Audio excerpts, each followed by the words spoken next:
prices. You've got to put it over big, whatever you're selling. Sure, that is what I say all the time. With motor cars, it is no half measures. This steak is excellent. The pork is also very nice. Say, we haven't been introduced. That is very true. We haven't. You are not eating. I haven't much appetite this evening. How could I be so lucky to have found you? You found me! Only after I chased you across 3 continents. The statues in the baggage car? Yes, I saw them loading the crate myself. They were very careful. Huh. They better be. If it's damaged, I might enjoy owning a railroad. Who knows? You travel often by train in your profession, mademoiselle? Yes, I do. You are a person most fortunate. I'd rather fly. Oh, mais non. Not for me are the aeroplanes, with their sudden changes of altitude, and the capricious tossing about of the passengers by the weather très mauvais. No. In business, speed is often more important than comfort. No, it is more than the comfort. The trains, they lend themselves to the romance and the intrigue. All about us are people of all classes, of all nationalities, of all ages. They sleep and eat under one roof. They cannot get away from one another. And at the end of the 3 days, they part. They go their several ways, never perhaps to see each other again.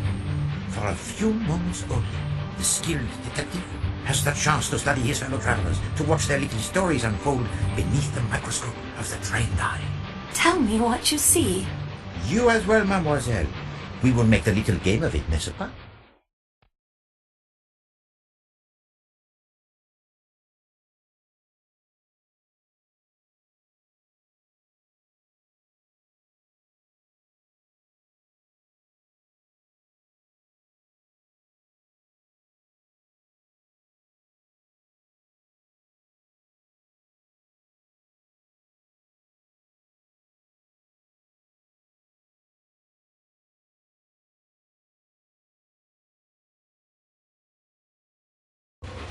One must look, one must listen at all times.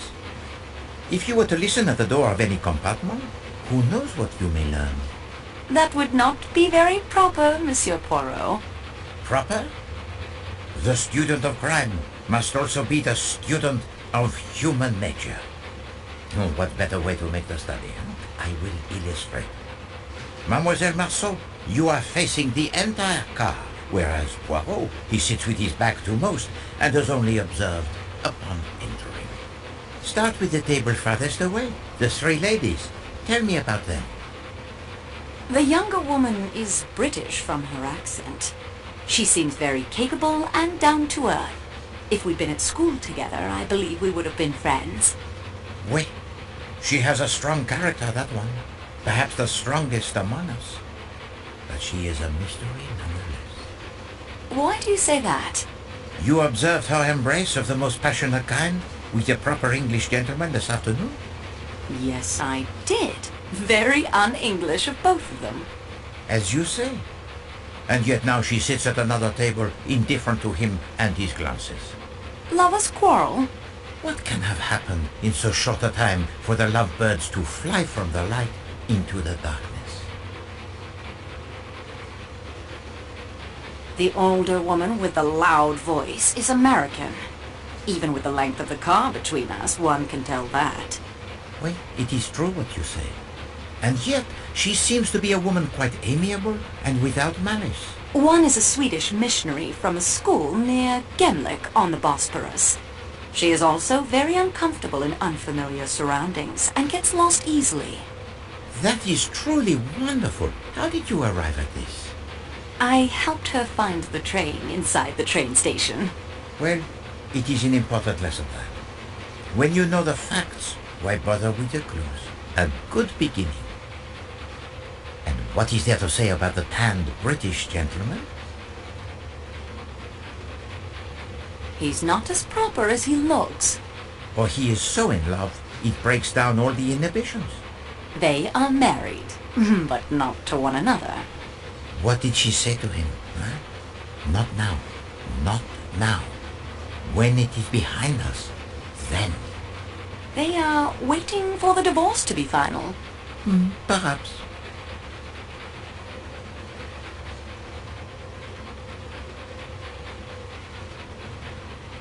Military, I would say, from the way he carries himself. Very good. He has spent much time in the tropics. Oui, some far-flung corner of the British Empire. India, perhaps. Tan, military. Or posting in Egypt, perhaps. Or India. And now the grand lady who sits alone. I'd say royalty, a princess. Russian, probably. Oh, no. You will not play the same trick on Poirot twice. Alors, she too you have met? I did a small service for her earlier today. She has the very grim exterior, that one, but there is something about her, huh? A twinkle in the eye, perhaps? No, I think she is not quite so much the dragon as she appears. Alors, and across from her sits... Hildegard Schmidt. Yes, I met her too. Quite unpleasant for a lady's maid. They're usually such mild creatures. Vraiment. She also has sent her plate back to the chef twice for adjustments. Very particular about the cuisine. It would be nice if the menu was more varied. We march. This large table nearest the kitchen now, with the three gentlemen. What can you see? The Englishman is very quiet. He certainly does not share the enthusiasm for conversation of his companions. A superior sort, with a disapproving expression. That suggests nothing to you? I'm afraid not. A gentleman's gentleman, as the British would say. A valet. Yes, I can see him pressing trousers and shining shoes.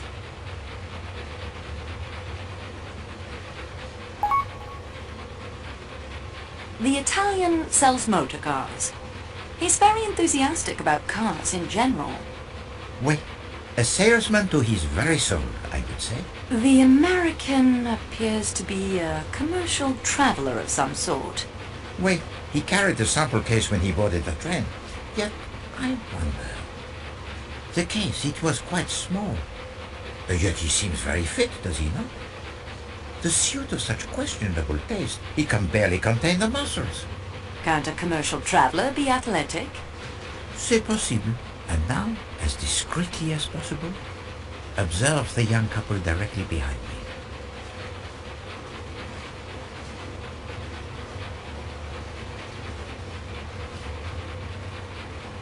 Her dress is exquisite, very expensive. And the jewels. Ah, she's lovely. The kind of woman a man would marry and lavish gifts upon. It is very romantic, is it not? And yet I detect the melancholy in your voice, mademoiselle. I'm sorry. I expect it's jealousy. I grew up in Jucar, a small town near Avignon. My parents wanted me to stay in Jucar and marry well, but I rebelled. Ah. Have you never rebelled, Monsieur Poirot? These days, not so much, I fear. Rebellion, it is for the young. I went to England too, to university, then out here to Istanbul. I wanted to get as far away from Jucar as I could. I wanted mystery, adventure, romance. I became a clerk. No mystery, no adventure, and certainly no time for romance. Poirot is not so much the expert on romance. Yet mystery and adventure may be closer than you think. The man is very handsome, aristocratic. He dresses as an Englishman, but his accent is Hungarian, I think. Oui, a diplomat, I believe, fiercely in love. Fiercely? The man who makes the unwanted advances to his young wife would suffer for it. And now, to the last table, where the older gentleman has been glancing this way throughout dinner.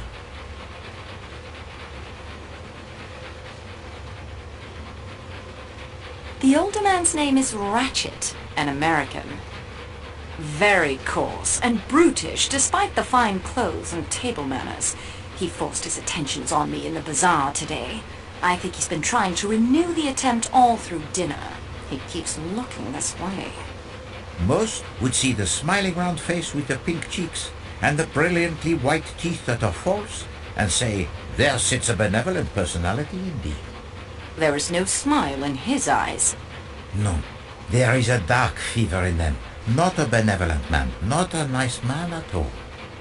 And forgive me, mademoiselle, but I do not think that he has been watching you. Poirot is the unfortunate victim of his interest this evening. The younger American man is named Hector something. I like him. He seems very open and pleasant. He's Mr. Ratchet's secretary, I believe, but I don't think he's very happy in the position. Perhaps an acquaintance worth cultivating for an attractive young lady traveling alone? Monsieur Poirot, I would never be so forward. Oh, but it is 1934, mademoiselle. Young ladies are forward. Even those from Juka. Hector, I'm not having dessert. I thought I might try the... You go get started on those letters I dictated. But I... Yes, sir. I think I have the pleasure of speaking to Monsieur Hercule Poirot. You have been correctly informed, monsieur. My name's Ratchet. In my country, we come to the point quickly. Mr. Poirot, I want you to take on a job for me. It means big money. Big money. I'm a rich man. Rich men have enemies. I have an enemy. Only one enemy? Just what do you mean by that? Monsieur, in my experience, when a man is in a position to have, as you say, enemies, then it does not usually resolve itself into one enemy alone. I appreciate your point. Enemy or enemies, it doesn't matter. What matters is my safety. My life has been threatened, Monsieur Poirot. I'm used to taking pretty good care of myself.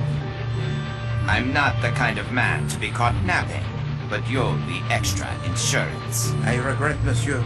I cannot oblige you. Name your price. I have been very fortunate in my profession, monsieur. I have made enough money to satisfy both my needs and my caprices.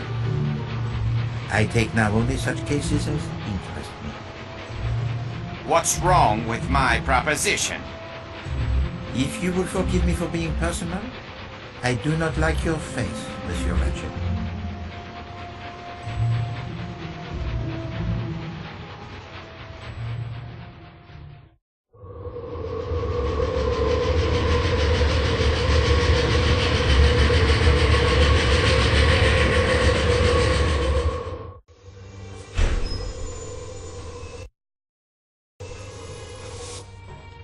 Train company employee.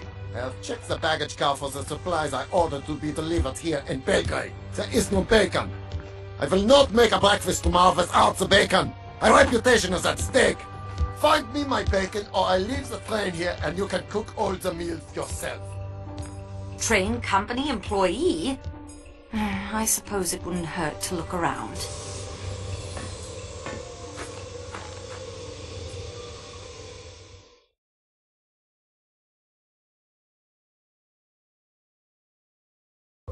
Belgrade. This will be a brief stop to take on supplies, mail, and to add the Athens-Paris coach. There will be few, if any, passengers in this weather.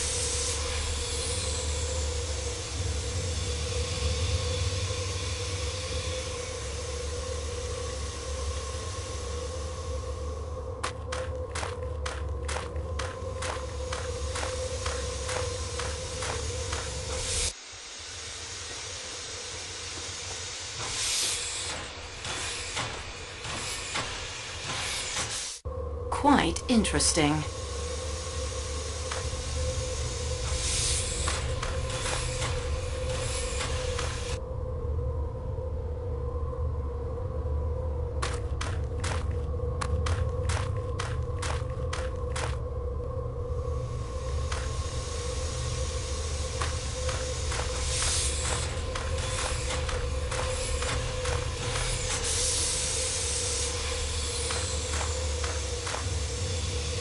Antoinette, you're in Belgrade. You can't read these tags.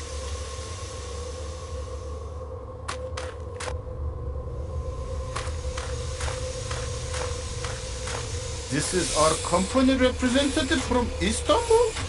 A woman? Mademoiselle Marceau, this is Tayi, our engineer. Can you read Serbian? A little. The manifests from Belgrade are in Serbian.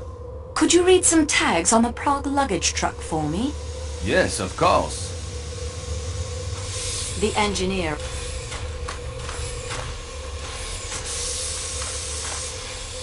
From the looks of it, that crate contains more carrot juice than Prague will ever need. Slanina, we have found Klaus's bacon, Mademoiselle Marceau. Will you take it to him so we can get underway? At once. Mademoiselle Marceau, would you do me a favor of rounding up the stragglers while I deliver Klaus's package?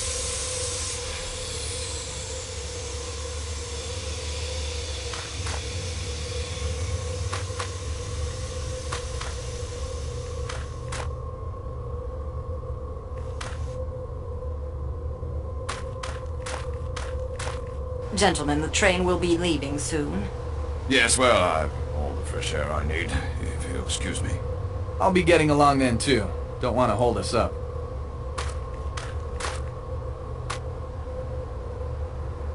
I'd best hurry to...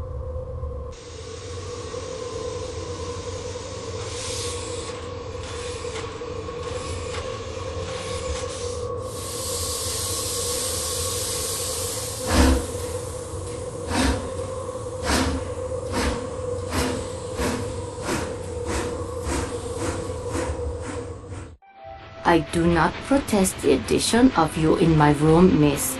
You have helped me, and I am glad of the company, and I am a Christian lady whose heart is filled with charity.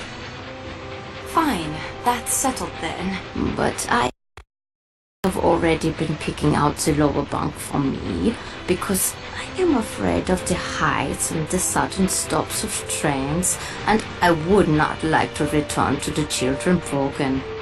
The upper bunk will do fine for me. I'll look forward to the adventure. And now, miss, excuse me, please. I will go to the WC, as you call it.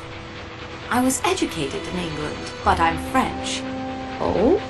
I was educated in Sweden, and I'm Swedish. You call it the toilet? Am I going to the toilet? Mademoiselle Olsen, how you spend the next few minutes of your life is entirely your own private affair.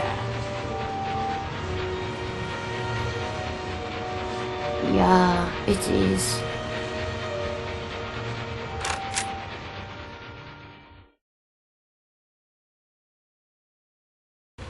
One must look, one must listen at all times.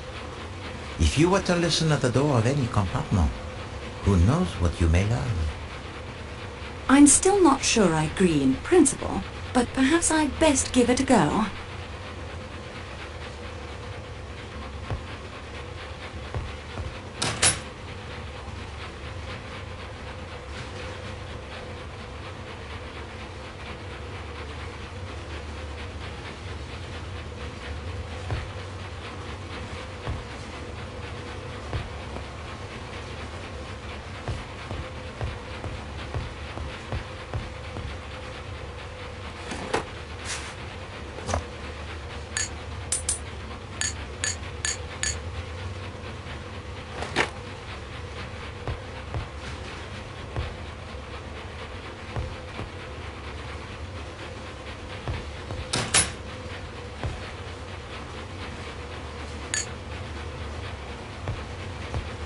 That guy is the most stuck-up human being I've ever met. Even for an Englishman. Ratchet's a valet? Yeah, master. Glad I'm not traveling in the same room with him. Oh, I like everybody. And him, he is as quiet as a little mouse. You're welcome to him, that's my view. Deal the cards.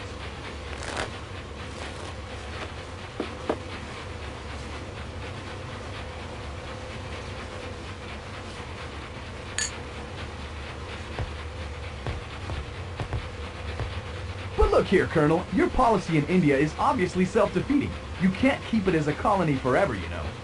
I don't see why not. You probably wouldn't have seen why not back in 1776, but America is free as a bird now. And suffering through one of the worst economic depressions in history, I believe. You're not seriously suggesting that if the United States had remained a colony of England, we could have avoided a depression? I don't see why not.